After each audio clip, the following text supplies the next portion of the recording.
trapped in alien chains together. She whispered that bonding was the only way out. The proposal.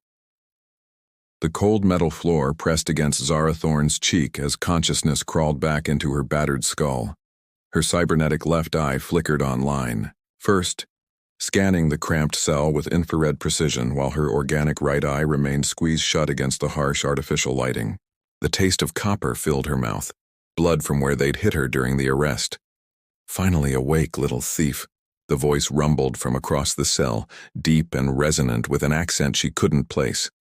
Zara pushed herself upright, ignoring the protest from her bruised ribs, and got her first look at her cellmate. He was massive. Even seated against the far wall, the alien towered over her, easily 7 feet tall with shoulders broad enough to block doorways. His skin shimmered like polished sapphire, covered in intricate crystalline patterns that caught the light. 4 muscular arms crossed over his chest, and when he turned his head toward her, she saw eyes like liquid mercury set in a face that was both beautiful and predatory. "Nexari," she whispered, recognizing the species from wanted posters and news feeds. Warriors, all of them.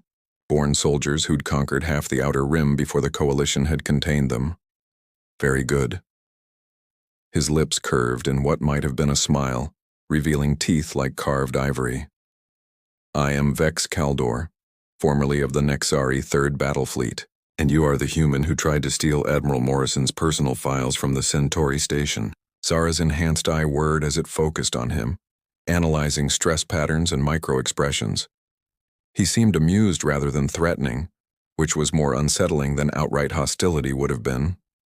"Zara Thorne," she replied, settling into a defensive crouch. "And those files contained evidence of war crimes. Someone had to expose the bastard. Honorable, if foolish."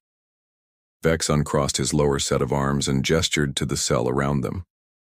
"Welcome to Cerberus Prime Detention Facility, where honor gets you precisely nowhere."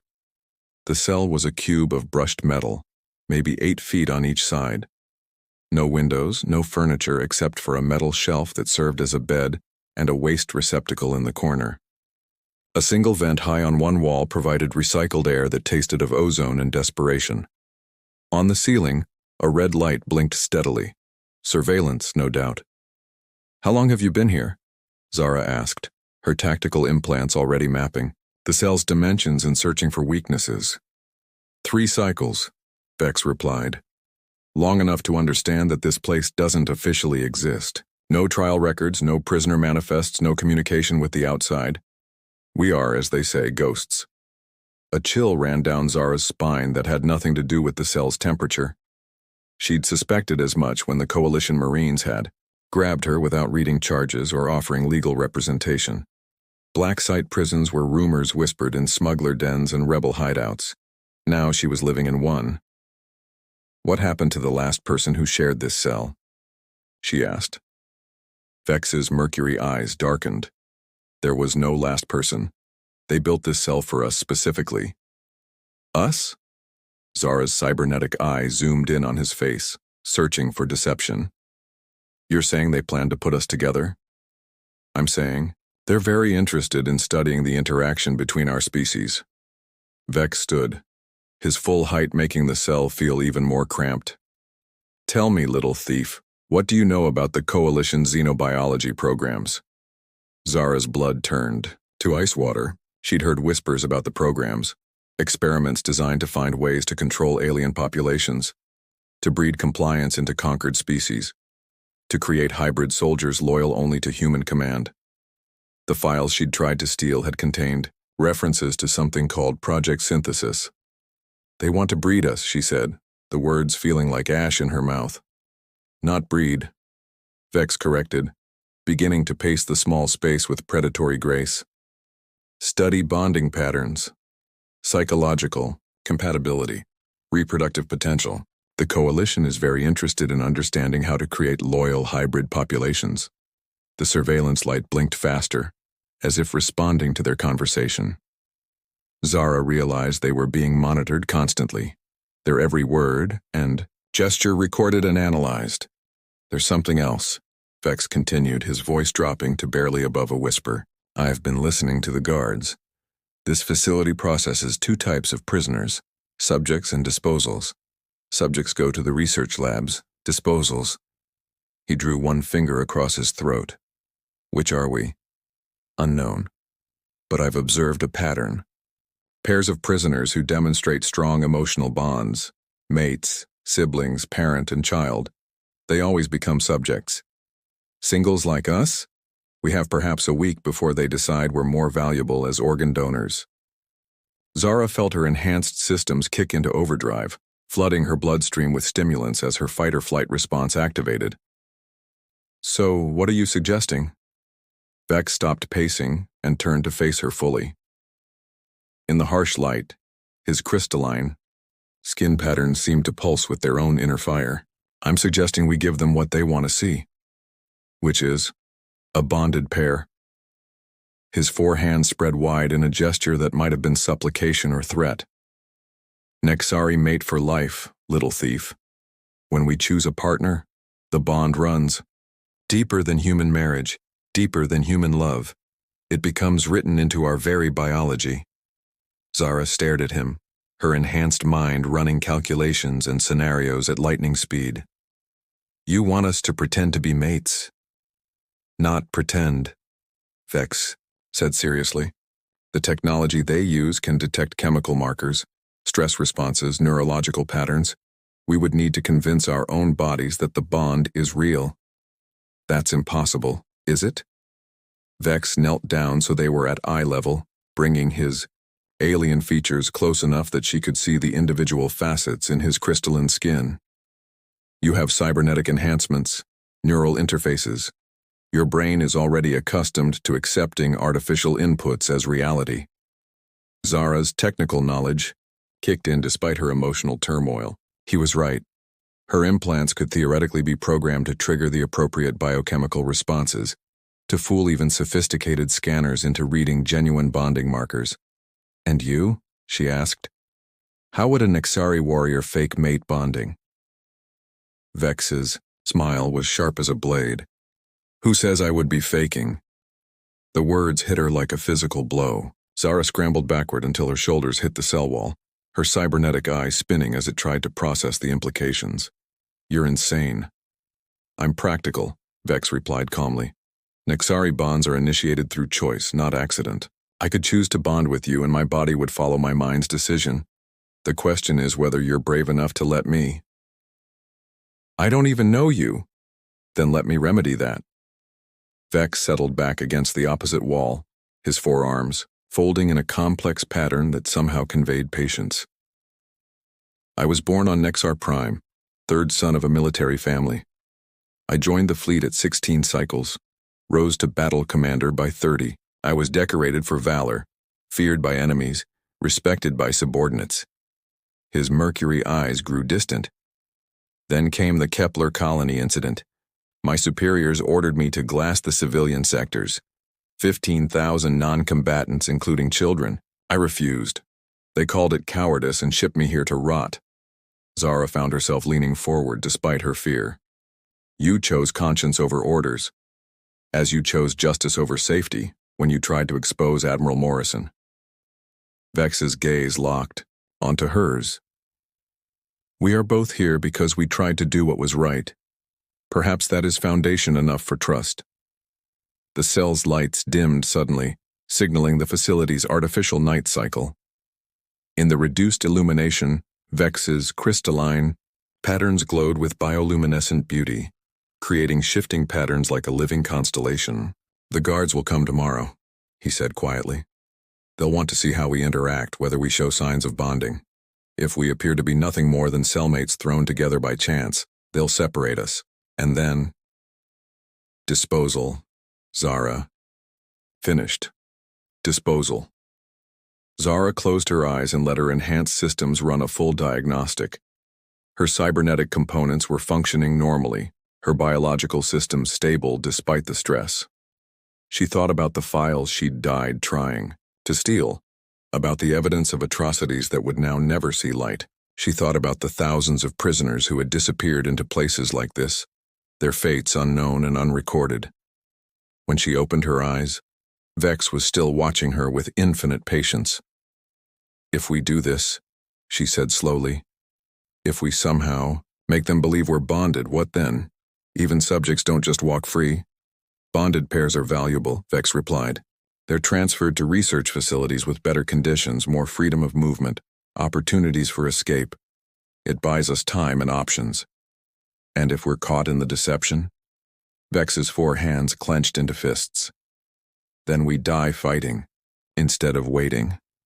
Zara looked up at the blinking surveillance light, knowing that somewhere analysts were already studying their interaction, looking for signs of romantic or emotional connection. The clock was ticking. "What would you need? From me?" she asked. "Trust," Vex said simply, "and the willingness to let me touch your mind." "Touch my mind?" Nexari bonding begins with mental connection. I would need to link with your cybernetic systems, create a feedback loop that would generate the proper neurochemical responses. It would be intimate. Zara's hand went instinctively to the neural port at the base of her skull, normally hidden beneath her hair. She'd never allowed anyone else to access her implants. It was the most vulnerable act she could imagine. "You could take control of my systems," she said. "Turn me into a puppet." "I could," Vex agreed, "but I won't. You have my word as a warrior, and my promise as someone who understands what it means to choose principle over survival." The lights dimmed further, leaving them in near darkness broken only by the soft glow of Vex's skin patterns. In the distance, Zara could hear the echo of footsteps in corridors, the hum of machinery, the quiet desperation of a place where hope came to die. "Tomorrow they'll expect to see changes in our behavior," Vex continued. "Small things at first, sitting closer together, sharing food, defending each other. If we can convince them that a bond is forming naturally, they'll give us more time. And if we can't, then we're both dead by week's end." Zara stared at the alien warrior who had just offered to risk everything on a desperate gamble. His proposal was insane, dangerous, and possibly suicidal. It was also their only chance. "All right," she whispered. "Let's become the greatest liars in the galaxy." The performance, the artificial dawn brought with it the sound of approaching footsteps, heavy boots on metal flooring that made Zara's enhanced hearing spike with alarm. She and Vex had spent the night in careful preparation, discussing the intricacies of Nexari bonding rituals and programming her cybernetic systems to respond appropriately to his mental touch. "Remember," Vex whispered, his lower hands gently adjusting her position so she sat closer to him. "Nexari mates share breath before speaking. It shows unity of purpose." Zara nodded, trying to ignore how alien his crystalline skin felt against her shoulder. Her implants were already registering his bioelectric field, creating a low-level neural feedback that made her hyper-aware of his every movement. The cell door's magnetic locks disengaged with a sharp clang. 2 guards entered. 1 human, 1 reptilian saurian, both wearing the black uniforms of Coalition security. Their eyes immediately locked onto the prisoner's proximity, noting how Zara had unconsciously leaned into Vex's protective embrace. "Well, well," the human guard sneered, his name tag reading Corin. "Looks like our subjects are getting cozy." The Saurian guard, smaller but more dangerous looking with rows of needle-sharp teeth, hissed something in his native tongue. Corin laughed harshly. "Voss says it's disgusting how quickly humans will mate with anything." "Can't say I disagree." Zara felt Vex's muscles tense beneath her, his warrior instincts responding to the insult. This was their first test. Could they maintain the facade under provocation? She placed her hand on his chest, feeling the rapid triple beat of his alien heart. "They're just jealous," she said softly, loud enough for the guards to hear. "They don't understand what real connection feels like." Vex's mercury eyes met hers, and for a moment she forgot they were acting. The depth of emotion she saw there, gratitude, respect, something deeper, made her cybernetic systems flutter with unexpected data streams. "You see?" Corin said to his companion. "Give them 12 hours and they're already talking like lovesick teenagers. Command will be pleased." The guards departed, but not before activating several new monitoring devices around the cell. Zara's enhanced vision identified micro-cameras, pheromone detectors, and what looked like a neurological scanner capable of reading brainwave patterns through the cell walls. "We're under full surveillance now," she whispered. "Good," Vex replied, his voice carrying a strange note of satisfaction. "It means they're convinced enough to invest resources in watching us." Over the following days, their performance became increasingly sophisticated. Vex taught Zara basic Nexari phrases, his four hands guiding her through the complex gestures that accompanied their ritual greetings. She showed him human customs in return, explaining the significance of shared meals and gentle touches. The hardest part was the physical intimacy. Nexari bonding involved constant contact, hands intertwined, bodies positioned to share warmth, the unconscious synchronization of breathing patterns.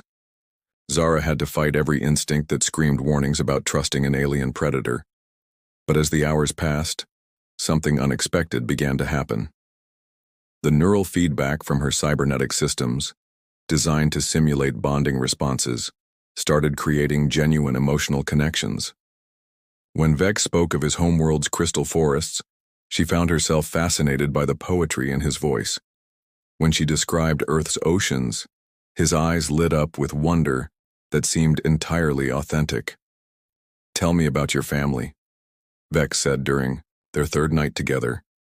His lower arms wrapped around her waist while his upper hands traced gentle patterns on her shoulders. "My parents died in the Titan colony bombing," Zara replied, surprised by how easily the truth came. "I was 15, had to survive on the streets until I could afford cybernetic modifications. The implants gave me an edge, faster reflexes, better memory, ability to interface with security systems." "Is that why you became a thief?" "I became a thief because the people in power are corrupt," she said with more vehemence than she'd intended. "Someone has to hold them accountable, even if it means breaking their laws to expose their crimes." Vex's touch gentled. "On Nexar, we have a saying. Honor sometimes wears the mask of rebellion. You wear it well, little warrior." The endearment sent an unexpected warmth through her chest. When had she stopped thinking of him as an alien threat and started seeing him as, what, a partner, an ally? Something more dangerous, a friend? Their breakthrough came on the fourth day, when Commander Wraith himself visited their cell.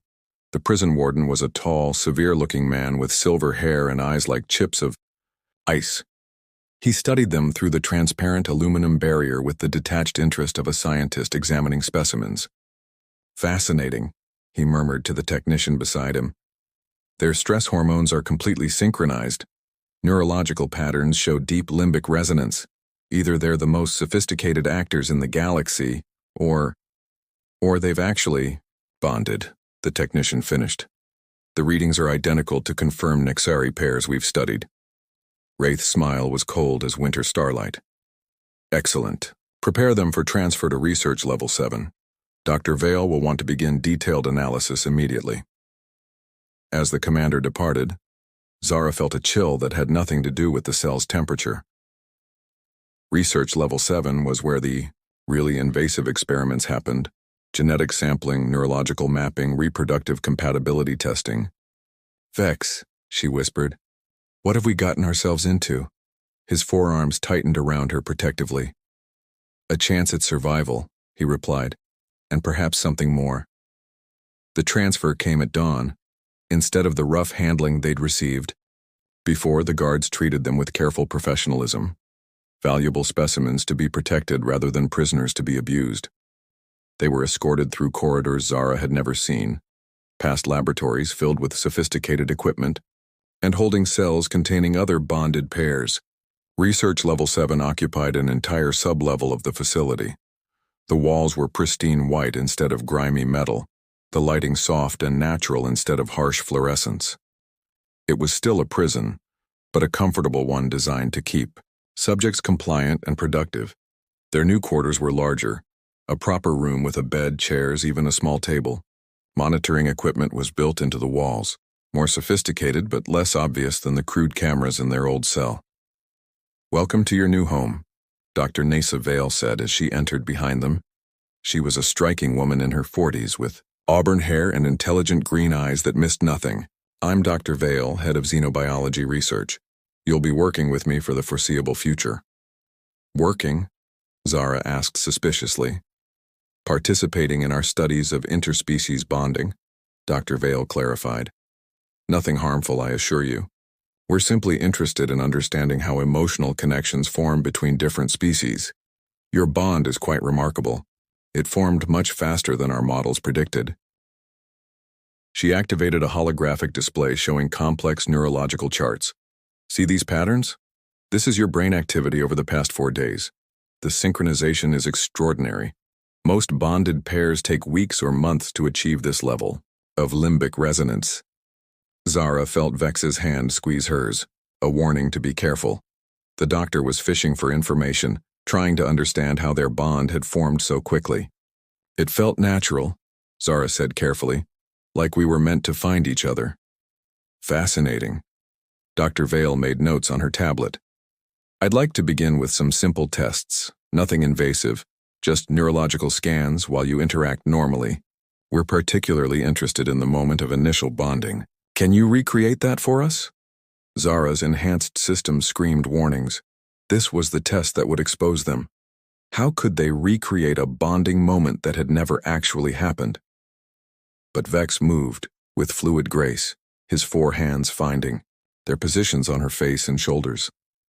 Close your eyes, my heart, he whispered in Nexari, then switched to standard so the doctor could understand. Remember the moment we chose each other. His touch activated her cybernetic systems, sending cascades of artificial emotion through her neural pathways. But beneath the technological facade, something real stirred. Genuine affection for this alien warrior who had risked everything to save them both. The monitoring equipment lit up like a festival display. Dr. Vale gasped as the readings spiked beyond anything in her previous studies. Incredible, she breathed. The neurochemical cascade is off the charts. I've never seen bonding markers this strong. What she didn't realize was that the readings were strong because they were no longer entirely artificial. Somewhere in the performance, between the shared stories and gentle touches, fiction had begun becoming reality. There's something else, Dr. Vale continued, her excitement growing. Your bonding shows characteristics of both human pair bonding and Nexari life mating. It's like you've created an entirely new form of interspecies connection. She paused, studying them both with new intensity. This could change everything we know about xenological relationships, the applications for diplomatic relations, for colonial integration programs, for creating hybrid soldiers loyal to the coalition? Vex asked quietly. Dr. Vale's expression flickered, just for a moment. But Zara's enhanced vision caught the telltale signs of deception, micro-expressions that revealed the doctor knew exactly what her research would be used for. Science serves all purposes, Dr. Vale said carefully. My job is to understand the mechanisms. How they're applied is above my pay grade. As the doctor prepared to leave, she turned back with one final observation. Your bond is strong, but it's also fragile. Intense connections formed quickly can dissolve just as rapidly under stress. I'd be careful not to test its limits. The warning hung in the air like a threat. After Dr. Vale departed, Zara and Vex sat in silence, processing what they'd learned. She suspects something, Zara said finally. Perhaps, Vex agreed. Or perhaps she's simply cautious by nature. Scientists learn to question everything. The readings were real, weren't they? When you touched me, when we connected, my systems couldn't have generated responses that complex. Vex was quiet for a long moment, his crystalline skin patterns shifting through slower, deeper colors. What she was learning meant contemplation or sorrow. Nexari bonding is not something we can fake, he said finally.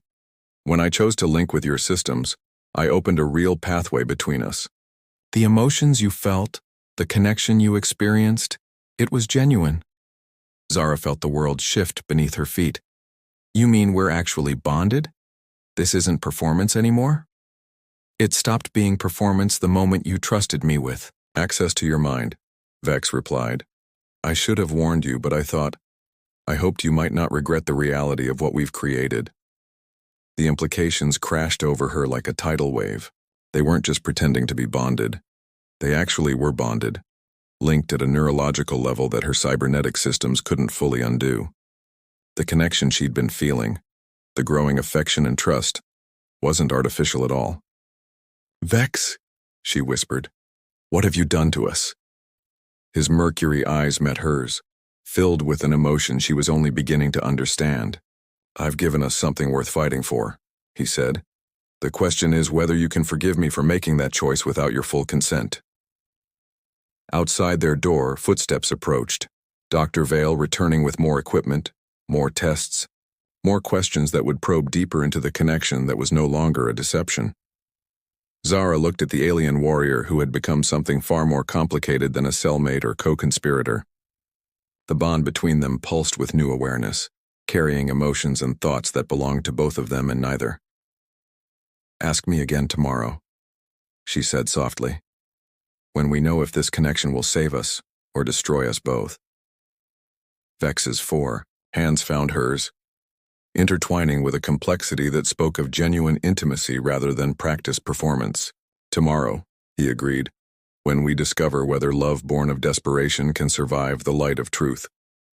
The door opened, and Dr. Vale entered with a team of technicians and enough equipment to map every neuron in their brains. The real tests were about to begin, not just of their bond, but of their ability to protect a connection that had become more precious than freedom itself.